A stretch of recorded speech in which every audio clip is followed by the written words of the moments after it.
வணக்கம் மகளே. நீலகிரி மாவட்டம் உதகை அரசு மருத்துவமனையில் நடந்த ஒரு அதிர்ச்சியான சம்பவத்தை பற்றி தான் நம்ம இந்த வீடியோவில் பார்க்க போகிறோம். ஸோ முடிந்த அளவுக்கு இந்த வீடியோவை ஸ்கிப் பண்ணாமல் முழுமையாக பாருங்கள். இந்த வீடியோக்குள்ளே போகிறதுக்கு முன்னாடி இந்த வீடியோக்கு லைக் பட்டனை ப்ரெஸ் பண்ணிடுங்க. நீங்கள் இது வரைக்கும் இந்த சேனலை சப்ஸ்கிரைப் பண்ணாமல் இருந்தீங்கன்னா மறக்காமல் சப்ஸ்கிரைப் பண்ணிக்கோங்க. கூடவே அந்த பெல் சிம்லையும் மறக்காமல் கிளிக் பண்ணிக்கோங்க. சரி, வாங்க இப்போ நம்ம வீடியோக்குள்ளே போகலாம். அதாவது கோவையை சேர்ந்த பயிற்சி பெண் மருத்துவர் கோவை கிழக்கு அனைத்து மகளிர் காவல் நிலையத்தில் போயிட்டு ஒரு புகார் கொடுத்துருக்காங்க. அந்த புகாரில் அவங்க என்ன சொல்லியிருந்தாங்கன்னா, நான் வெளிநாட்டில் எம்பிபிஎஸ் படிச்சுட்டு கடந்த 2022ஆம் ஆண்டு டிசம்பர் மாதம் நீலகிரி மாவட்டம் உதகை அரசு மருத்துவமனையில் பயிற்சி மருத்துவராக பணியாற்றினேன். அப்போ அதே மருத்துவமனையில் மருத்துவராக பணியாற்றிய ஷாம் சுந்தருடன் எனக்கு பழக்கம் ஏற்பட்டது. அப்போது அவர் எனக்கு திருமணம் ஆகலை அப்படின்னு சொல்லியும் என்னை காதலிப்பதாகவும் சொன்னார். திருமணம் செய்து கொள்ள விரும்புவதாகவும் சொல்லி எனக்கு ஆசை வார்த்தைகளை காட்டினார். நானும் அவரை காதலித்தேன். அதன் பிறகு அவர் என்ன காரில் ஊட்டிக்கும் பல்வேறு இடங்களுக்கும் அழைத்து சென்றார்.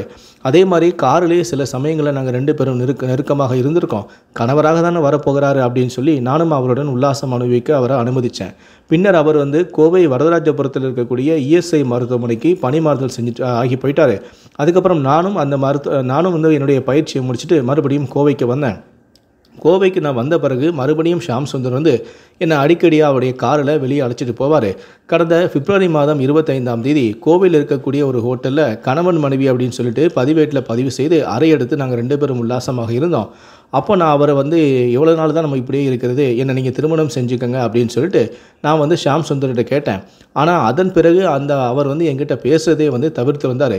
அதன் பிறகு தான் எனக்கு ஒரு விஷயமே தெரிய வந்தது. ஷாம் சுந்தருக்கு ஏற்கனவே திருமணமாகி ஒரு ஆண் குழந்தை இருக்குது அப்படின்னு தெரிஞ்சு நான் அதிர்ச்சி அடைந்தேன். இதனால் கடந்த மே மாதம் 18ஆம் தேதி சுங்கத்தில் இருக்கக்கூடிய ஷாம் சுந்தருடைய வீட்டுக்கு போயிட்டு நான் நடந்ததை கூறினேன். ஆனால் அப்போ அங்கே இருந்த ஷாம் சுந்தருடைய தாயார், அக்கா மற்றும் அவருடைய மாமா எல்லாருமே சேர்ந்து என்னை மோசமாக கெட்ட வார்த்தையில் திட்டினாங்க. இதனால் நான் அவமானம் தாங்காமல் வெளியே வந்துட்டேன்.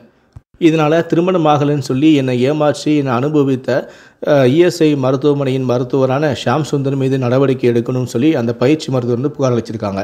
இதைத் தொடர்ந்து கோவை அனைத்து மகளிர் காவல்துறையினர் டாக்டரான ஷாம் சுந்தர் மீது நம்பிக்கை மோசடி, பொது இடத்துல ஆபாச செயல்புரிதல், பெண் வன்கொடுமை தடுப்புச் சட்டம் உள்ளிட்ட 4 பிரிவுகளுக்கு கீழ் தற்போது வழக்கு பதிவு செய்துள்ளனர்.